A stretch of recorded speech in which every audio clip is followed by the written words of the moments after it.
طرح کی تعریف اللہ تعالی کے لیے ہے جو سارے کائنات کا رب ہے، جس نے ہمارے لیے درست دین کو مقرر کیا، ہمیں سیدھے راستے کی رہنمائی کی، ہمیں بھرپور ظاہری و باطنی نعمتوں سے نوازا، وہ نہایت مہربان اور حد درجہ باخبر ہے۔ اے اللہ، تیرے ہی لیے ہر طرح کی حمد ہے، بادشاہت تیری ہے، تیرے ہی ہاتھ میں ہر طرح کا خیر ہے، تیری ہی طرف ہر طرح کا معاملہ لوٹتا ہے، تو پاکیزہ لوگوں کا رب ہے۔ میں گواہی دیتا ہوں کہ اللہ کے علاوہ کوئی معبود نہیں، وہ اکیلا ہے، اس کا کوئی شریک و ساجی نہیں، اور وہ نیکوکاروں کا دوست ہے، وہ تمام مخلوقات کا خالق اور ان کا رازق ہے۔ زمین پر چلنے پھرنے والے جتنے جاندار ہیں، سب کی روزیاں اللہ تعالیٰ پر ہیں، وہی ان کے رہنے سہنے کی انتا ہے، اور ان کے سونپے جانے کی جگہ کو بھی سب کچھ واضح کتاب میں موجود ہے۔ اللہ تعالیٰ نے فرمایا، لوگوں، تم پر جو انعام اللہ تعالیٰ نے کیے ہیں انہیں یاد کرو۔ میں گواہی دیتا ہوں کہ ہمارے نبی محمد اللہ کے بندہ و رسول ہیں، اللہ تعالیٰ نے انہیں سارے جہان کے لیے رحمت بنا کر بھیجا، ان کے ذریعے دلوں کو کھولا،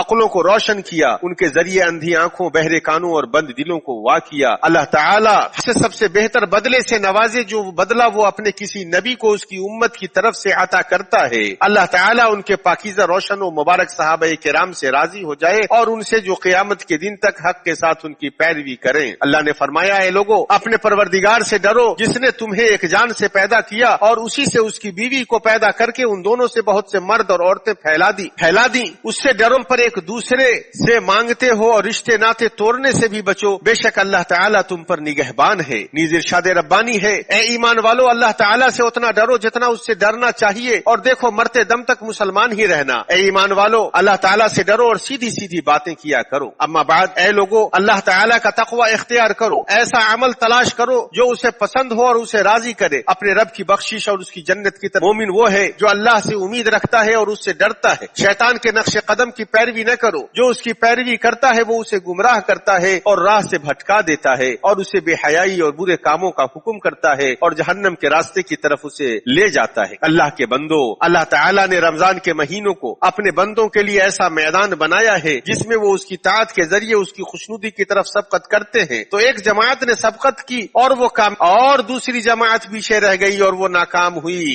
علی رضی اللہ عنہ کی روایت ہے کہ وہ رمضان کے مہینے کی آخری رات میں آواز لگاتے تھے، کاش ہمیں معلوم ہوتا کہ کون مقبول ہے کہ ہم اسے مبارکباد دیتے اور کون محروم ہے کہ ہم اس کی تعزیت کرتے۔ شاعر نے کہا ہے، اے مقبول شخص تمہیں مبارک ہو، اے مردود شخص اللہ تمہاری مصیبت کو دور کرے۔ گزشتہ کل ہم ماہ رمضان کا انتظار کر رہے تھے اور اسے تلاش کر رہے تھے، اور دیکھیں آج اس نے اپنے کجاوا کس لیا ہے اور اپنا بستر سمیٹ لیا ہے اور کچھ کرنے کو ہے۔ اے مہینہ، تمہارے اوپر میرا نفس قربان ہو، تھوڑا رک جا، پھر کچھ کرنا اور رخصت ہو جانا۔ مجھے نہیں معلوم کہ جب یہ سال گزرے گا تو آئندہ سال لوٹے گا تو میں بہتر حال میں رہوں گا۔ کیا تو اس وقت مجھے زندوں کے ساتھ زندہ پائے گا یا قبر میں سڑا ہوا پائے گا؟ اللہ کے رسول صلی اللہ علیہ وسلم، اگر لوگ جان جائیں کہ رمضان میں کیا ہے تو وہ اس بات کی تمنا کریں گے کہ پورا سال رمضان ہو جائے۔ اسے حیثمی رحمہ اللہ نے زوائد میں ابو مسعود غفاری کی حدیث سے روایت کیا اور اس کی سند شواہد کے ساتھ حسن ہے۔ مومن جہاں اللہ تعالیٰ کی اس توفیق سے خوش ہوتا ہے کہ اسے یہ مہینہ ملا، اس کے روزے رکھے اور جتنا میسر ہوا اس کی راتوں میں قیام کیا، وہیں وہ اپنے ایمان پر رشک کرتا ہے اور اپنے اسلام پر فخر کرتا ہے۔ وہیں وہ خیر و برکت کی راتوں اور دنوں میں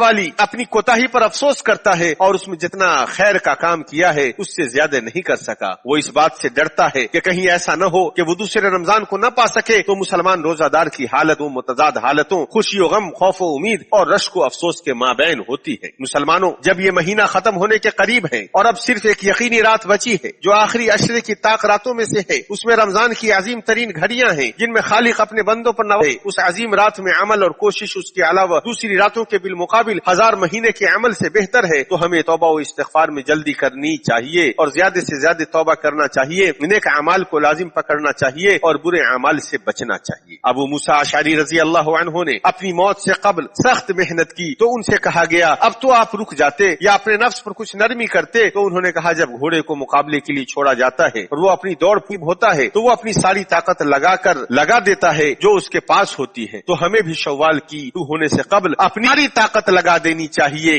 بھرپور طاعت کرنی چاہیے اور خوب صدقہ کرنا چاہیے. میرے مسلمان بھائی لگے رہو اور کوشش کرو، سستی نہ کرو یہاں تک کہ یہ مہینہ ختم ہو جائے، بلکہ یہاں تک کہ عمر ختم ہو جائے. اور جس نے کوتاہی کی اور گزرے دنوں میں اپنا وقت ضائع کیا تو اسے توبہ کرنا چاہیے اور حسن اختتام کی کوشش کرنی چاہیے، اس لیے کہ اعمال کا دار و مدار خاتمے پر ہے اور اعتبار کمال انتہا کا ہوتا ہے، ناقص ابتدا کا نہیں. اے مسلمانوں، اللہ کا تقوی اختیار کرو، اللہ کی نوازشوں کو حاصل کرو. سخی کریم اللہ کے دروازے پر بہت شفیق نہایت مہربان رب کی طرف متوجہ ہو جاؤ. اے اللہ ہم رمضان کے مہینے کو اپنی مغفرت اور جہنم سے آزادی کے ساتھ ختم فرما. اللہ نے فرمایا ہر شخص ایک نہ ایک طرف متوجہ، تم نیکیوں کی طرف دوڑو، جہاں کہیں بھی تم ہوگے اللہ تمہیں لے آئے گا. اللہ تعالی ہر چیز پر قادر ہے. اللہ تعالی ہمارے اور آپ کے لیے قرآن عظیم میں برکت عطا فرمائے، ہمیں اور آپ کو اس میں جو آیتیں اور حکیمانہ نصیحت ہے اس سے فائدہ پہنچائے. میں اپنی یہ باتیں کہتا ہوں اللہ عظیم جلیل سے اپنے لیے، آپ تمام مسلمانوں کے لیے اور ہر طرح کے گناہوں سے مغفرت طلب کرتا ہوں. اسی سے مرو، یقیناً وہ بہت زیادہ معاف کرنے والا اور بہت زیادہ رحم کرنے والا ہے.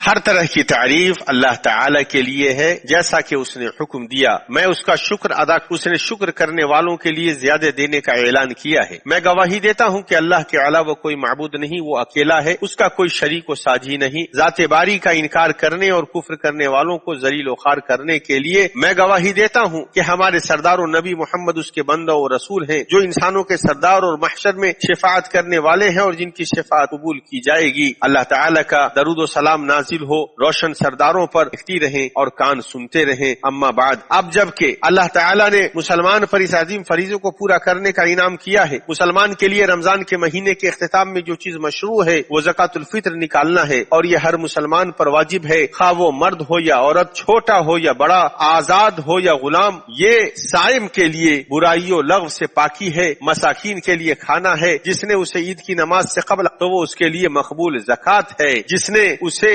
ایک دن یا 2 دن پہلے نکالا تو وہ جائز ہے. اور یہ آزاد و غلام، مرد و عورت، چھوٹے بڑے سب پر ایک سا ہے. متفق علیہ. جو بچہ ماں کے پیٹ میں ہے اس پر نہیں ہے، اور اگر کوئی نکالتا ہے تو کوئی حرج نہیں ہے. اور عید کی رات میں مومن کے لیے مستحب ہے کہ وہ زیادہ سے زیادہ تکبیر پڑھے. اور جس نے ہر مسلمان پر واجب زکوٰۃ الفطر کو نکالا اسے چاہے سے قبل ادا کرے، اور اس لیے کہ وہ اس کے لیے عید کی نماز سے قبل ادا کرنا ہے. اور جو عید کی نماز کے بعد ادا کرے گا تو وہ اس کے لیے صدقۃ الفطر نہیں ہوگا. مسلمانوں کو چاہیے کہ عید کی رات زور سے تکبیر کہے، اور گھر میں بھی تکبیر کہے، مسجد میں بھی تکبیر کہے.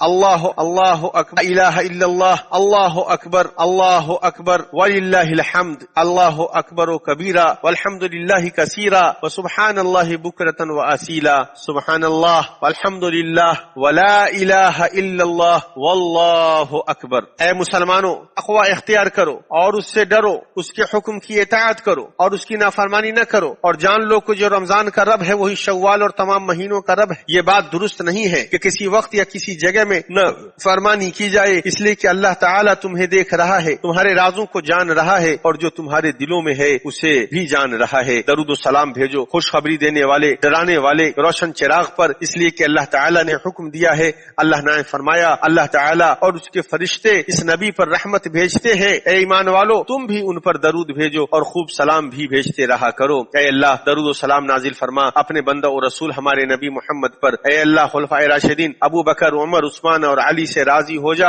اور اے اللہ نبی کے بقیہ تمام صحابہ کرام سے راضی ہو جا، ان کی بیویوں امہات المومنین سے راضی ہو، جو ان کی پیروی کریں ان سے راضی ہو جا. اے رحم الرحیمین، ہم سے اپنے احسان و کرم سے راضی ہو جا. اے اللہ ہمارے اعمال کو نیکیوں پر ختم فرما، ہمارے تمام احوال کی اصلاح فرما دے. اے اللہ ہمارے دین کی اصلاح فرما دے، جو میرے ہر کام کے تحفظ کا ذریعہ ہے. میری دنیا کو درست کر دے جس میں میرا گزران ہے، ہماری آخرت کو درست کر دے جس میں ہمیں لوٹ کر جانا ہے. ہماری زندگی کو ہر طرح کے خیر میں اضافے کا ذریعہ بنا دے، موت کو ہر طرح کے شر سے راحت کا ذریعہ بنا دے. اے اللہ ہمارا نیک خاتمہ فرما، ہمیں ان لوگوں میں سے بنا جن کے لیے تو نے بھلائی کی اور بھی بہت کچھ لکھا ہے. اے کریم، اے رحیم، اے اللہ خاص طور پر ہمارے ملک سے اور عام طور پر تمام مسلمانوں کے ملک سے مہنگائی، وبا، سود، زنا، زلزلے، آزمائشوں، ظاہری و باطنی برے فتنوں کو اے اللہ ہمارے ملکوں میں امن و استحکام کو بحال کر دے،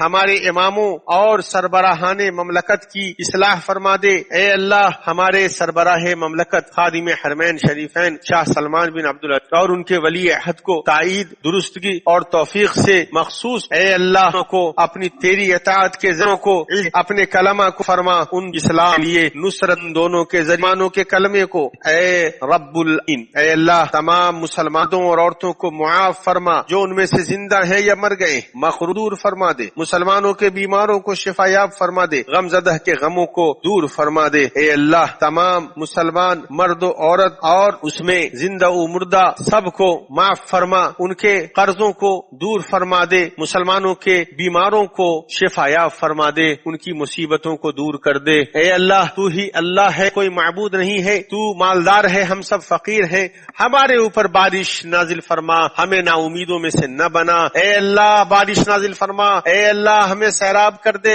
اے اللہ ہمیں سیراب کر دے، اے اللہ ہمارے اوپر بارش نازل فرما۔ اے اللہ ہم تم سے مغفرت طلب کرتے ہیں، تو بہت زیادہ معاف کرنے والا ہے۔ اے اللہ موسلا دھار بارش نازل فرما دے۔ اللہ رب العالمین حکم دیتا ہے بھلائی کا اور انصاف کا، کرتا ہے فحش اور منکر سے۔ اللہ رب العالمین تمہیں نصیحت کرتا ہے تاکہ تم نصیحت حاصل کرے، تو اللہ عظیم جلیل کا ذکر کرو، وہ تمہیں زیادہ دے گا، اور اللہ رب العالمین کا ذکر بہت، اور اللہ رب العالمین کو جانتا ہے۔